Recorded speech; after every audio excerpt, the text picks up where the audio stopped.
5 seconds. Start. Mr. Deputy Chairman, Sir, our railway system is the largest in Asia and the fourth biggest perhaps in the whole world, employing about 20 lakhs of people. It was rather refreshing to note that for the first time in about 7 years period a balanced budget has been presented. Sir, this is very encouraging, especially when this has been done without increasing the passenger fares. However, it is a matter of some concern that about 70% of the revenues of the railways is spent on establishment expenditure alone, and this aspect has to be looked into very carefully. Sir, it has been stated by the railway minister that the railway administration is now seeing the end of the tunnel. I hope that their seeing the end of tunnel is not any illusion. They have also said that they are working on all the cylinders, but apparently, talking in technical terms, it appears that the cylinders still lack the compression, otherwise, the performance should have been much better. Sir, there is another important thing to which I would like to invite the attention of the Honorable Railway Minister, and that is the Railway Board. It is a very familiar and popular topic of criticism in both the houses of parliament. Well, sir, it is high time that the minister and the government has a second look at it and took a view on whether the railway board has served its utility or still it is required to serve the railways and the country. Sir, this utility has to be established and only then the railway board is to be allowed to continue. Otherwise, we will have to agree that it is only a white elephant. Sir, let us hope that these encouraging financial results will continue to be encouraging till the end of the year.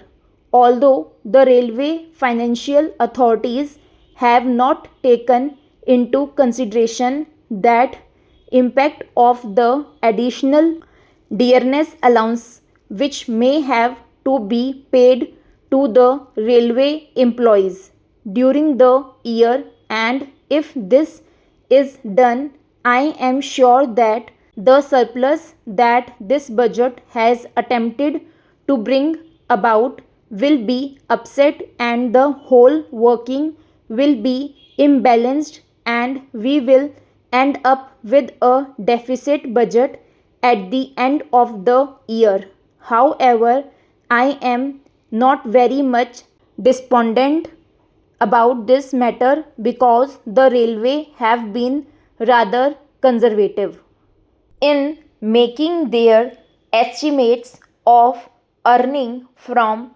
freight and passenger traffic, and if our hopes of getting additional revenue materialize, I hope it would be possible to provide adequate cushion for the payment of the increased dearness allowance which may be given to the railway employees in due course. Sir, for improving the image and the working results of the railways, they will have to work very hard. It is too early to expect that the budget will not have any inflationary impact at all. The gap between the revenue and the expenditure for the year 1984-85 is of the order of rupees 144 crores, and this is a very big gap, and I hope that this sort of performance will not be repeated during this year.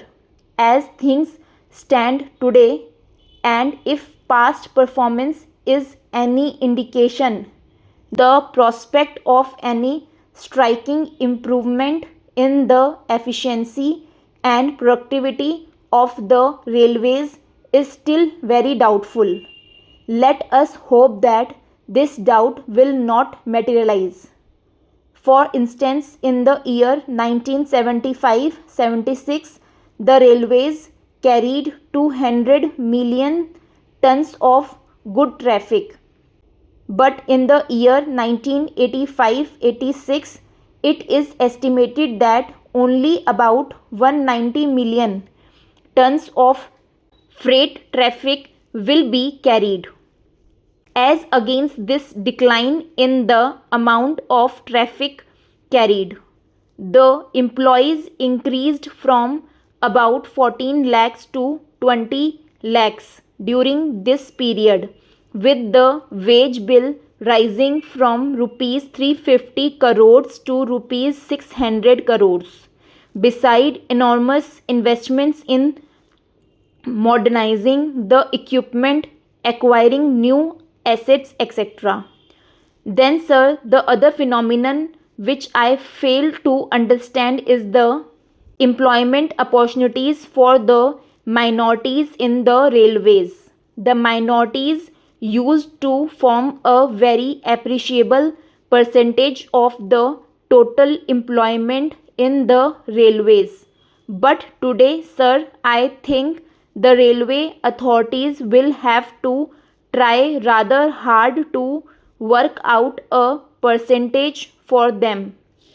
No doubt, sir, the Honorable Minister of State for Railways carries a lot of weight in the railway administration.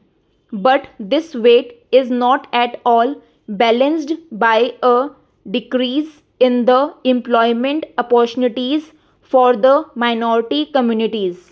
Sir, another important factor which I would like to mention is that efficient maintenance is the backbone of any transport system. It appears, however, that railway workshops have completely stopped doing any scheduled maintenance work for the last 2 years, and this has resulted in deplorable condition of coaches and wagons. In many cases, even the undercarriage maintenance is substandard.